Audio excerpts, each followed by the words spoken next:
அனைத்து தமிழ் உறவுகள் அனைவருக்கும் வணக்கம். இன்று ஒரு முக்கியமான விஷயம் பேச கடமைப்பட்டிருக்கேன். அதாவது மாணவர்கள் தற்கொலை செய்வதை நாம் செய்திகளில் பார்க்கிறோம்.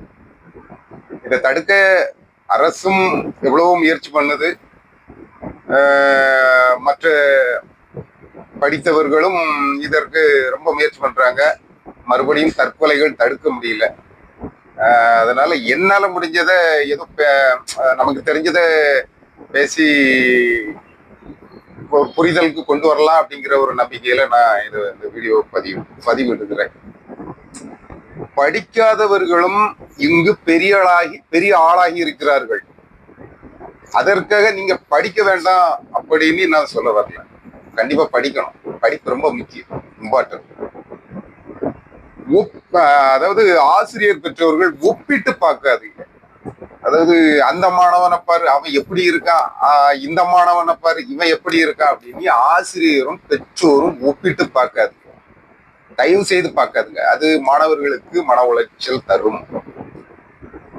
தயவு செய்து தோற்ற மாணவனை சக மாணவர்கள் கேலி செய்யாதீர்கள். இது மிகப்பெரிய பாவம். இது பண்ணாதீங்க. மாணவர்களுக்கு ஒரு வேண்டுகோள். அதாவது படிப்பு நமக்கு வரவுல அதாவது நம்ம எக்ஸாம்ல தோத்துருவோமோ அப்படிங்கிற ஒரு பயம் உள்ளவர்களுக்கு தைரியமா நீங்க படிச்சு போய் எழுதுங்க, அது வெற்றி பெறுவீங்க. அதுல மாற்றுக்கிறது இல்லை. அதாவது இங்க பெரிய தவறு செஞ்சவங்களும் வாழ்றாங்க, பெரிய தப்பு பண்ணவங்களும் இந்த உலகத்துல வாழ்றாங்க. இதை மனசுல வச்சுக்கோங்க. நீங்க என்ன எக்ஸாம் எழுதிருக்கிறீங்க, அதுல வெற்றி பெற முடியலன்னா அதுக்காக தற்கொலையா பண்ணணும். அப்படி அந்த எண்ணங்கள் இருக்க வேண்டாம், தயவு செய்து. பெற்றோர்களும் மாணவர்களும் இதை கவனிக்கணும். இது ஒரு முக்கியமான விஷயம். குருவியே ஒரு தலைமுறை, ஒரு ஆணும் பெண் குருவியே ஆய்வாளர்கள் பிடிச்சிட்டு போய் ஒரு 3 தலைமுறைக்கு அதை கூண்டுல வச்சு வளர்க்குறாங்க. அப்ப 3ஆவது தலைமுறையில அதுக்கு முட்டையிட்டு குஞ்சு பொறிச்சு பறக்க தயாரான உடனே ஆய்வாளர்கள் அதை குருவியை பறக்க விட்டுட்டு அதை பின்தொடர்ந்து அது என்ன செய்யுது, கூடு கெட்டுதா இல்லையான்னு பாக்குறதுக்கு முயற்சி பண்ணிருக்காங்க. என்ன நினைச்சாலும் நினைச்சிருங்க, அந்த குருவி கூடு கட்டி இருக்குங்க. அது ஜீன்லயே தாய் தந்தை சொல்லி கொடுத்துருக்கு. பாத்தீங்களா? இத்ரோண்டு குருவிக்கு இருக்க அறிவு கண்டிப்பா மனிதனுக்கு இருக்காதா? நம்ம வாழணும், நம்ம எப்படி வாழணும், நம்ம என்ன நம்ம முன்னேறணும், கண்டிப்பா இருக்கும். கோழியை பாருங்க, அந்த கோழி குஞ்சியா இருக்கும்போது பொத்தி பொத்தி மற்ற பறந்து காக்கா மற்ற இதுகிட்ட இருந்து காப்பாத்துறதுக்கு கொத்தி கொத்தி நம்ம கூட போனா கொத்த வருது. அதுக்கப்புறம் அந்த கோழியை பாருங்க, குறிப்பிட்ட நாள் வரை அது தன்னை அது அரவணைச்சு பார்த்துக்கிட்டு அதுக்கப்புறம் கொத்தி அதுவே விரட்டும். அந்த கோழிக்கு தெரியாதா அது இனி அது வாழ்ந்துக்கிடும் அப்படிங்கிற நம்பிக்கை அந்த பறவைகளுக்கு இருக்கும். ஏன் மனிதனுக்கு இருக்காதா? நீங்க சொல்லிதான், நீங்க இவ்வளவு போர்ஸ் பண்ணி நீ அப்படி இரு, நீ இப்படி இரு, நீ அதைப்படி இதைப்படி, நீ மார்க்கு கம்மியா எடுத்துக்கிட்டா, இதெல்லாம் என்னங்க? அப்ப அவன் படிக்கலன்னா இன்னும் மேல வருவான்னு அர்த்தம். அதாவது இப்ப நம்ம படிக்க கூடாதுன்னு சொல்ல வரல, அவனுக்கு வரலன்னா எதுக்கு அவனை நீங்க ரொம்ப அவனை ஒரு குத்தி காட்டி துன்புறுத்தி அவன் வேற தற்கொலை பண்ணி எதுக்கு? அது அவன் தற்கொலை பண்ண வாழ வந்த மாணவர்கள், அவங்க நாளைய தலைமுறை நல்ல ஒரு நிலைமைக்கு வர எல்லாம் படிக்காதவர்களும் வந்திருக்காங்க. அதனால நீங்க இது புரிஞ்சுக்கிடணும். பெற்றோர்களும் ஆசிரியர்களும் மாணவர்களும். அதாவது காசு இருந்தால்தான். நீங்க என் தலைமுறையிலே இத சொல்ல அடிக்கடி நான் கேள்விப்பட்டிருக்கேன், கேட்டிருக்கேன். என் காதலே என்கிட்டே சொல்லியிருக்காங்க, காசு இருந்தால்தான் 4 பேர் மதிப்பாங்க அப்படிங்கிறது. என்ன ஒரு அறிவு!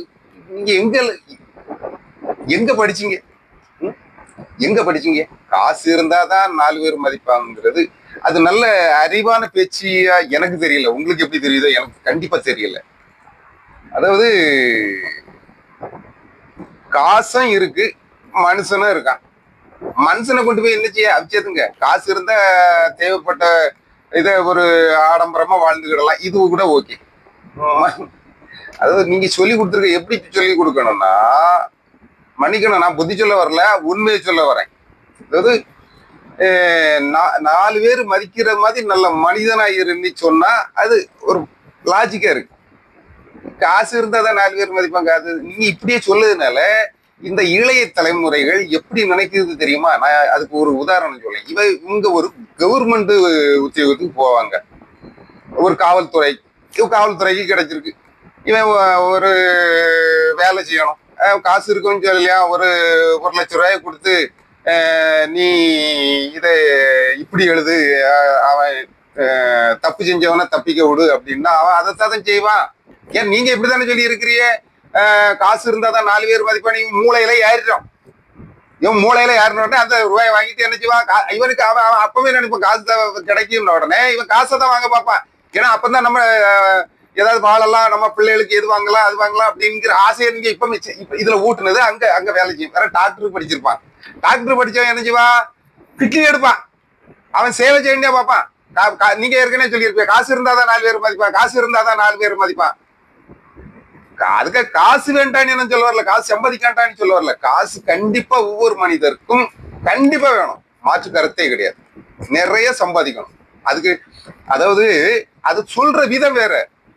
அதாவது காசு இருந்தாதான் 4 பேர் மதிப்பாங்கிறது அடிப்படையிலே அதாவது அறிவான ஒரு பேச்சா நான் அதை எடுக்கல. சரியா?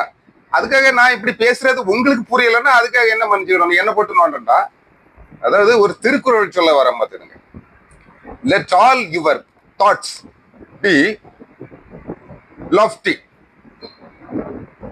even if you fail to achieve them.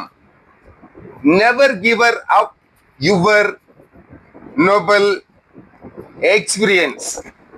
அதாவது இந்த திருக்குறள் என்ன சொல்லுதுன்னா, ஒரு நல்ல எண்ணத்தை நினைவில் வை, அது நடக்கிறது வரை போராடு, தோற்றாலும் கைவிட்டுறாத, கண்டிப்பா அது ஒரு நாள் நடக்கும் அப்படின்னு சொல்றாரு திருவள்ளுவர். உள்ளுவதெல்லாம் உயர் உள்ளல், மற்றவை தள்ளினும் தள்ளாமை நீர்.